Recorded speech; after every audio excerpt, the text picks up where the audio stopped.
DGISPR نے فتنہ الخوارج سمیت دہشت گرد گروہوں کے خلاف آپریشنز کی تفصیلات بتا دی۔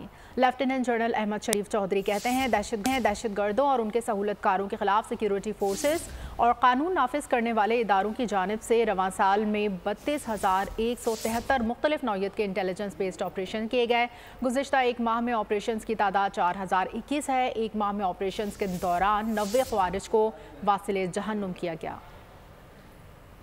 اور ان کے سہولت کاروں کے خلاف سیکیورٹی فورسز اور قانون نافذ کرنے والے اداروں کی جانب سے اب تک رواں سال میں 32,173 مختلف نوعیت کے انٹیلیجنس بیسڈ آپریشنز کیے گئے، جن میں گزشتہ ایک ماہ کے دوران آپریشنز کی تعداد 4,021 ہے۔ روزانہ کی بنیاد پر 130 سے زائد آپریشنز افواج پاکستان، انٹیلیجنس، پولیس اور دیگر قانون نافذ کرنے والے ادارے سر انجام دے رہے ہیں۔ ان انٹیلیجنس بیسڈ آپریشنز میں سیکیورٹی فورسز نے اب تک 37 خوارج کو جہنم واصل کیا، جبکہ 14 خوارج زخمی ہوئے۔ جہنم واصل ہونے والوں میں انتہائی مطلوب خارجی لیڈر ابو ذر عرف صدام بھی شامل تھا۔ فورسز اور قانون نافذ کرنے والے اداروں نے جوابی کارروائی کرتے ہوئے کلیئرنس آپریشنز کے ذریعے 21 دہشت گردوں کو جہنم واصل کیا۔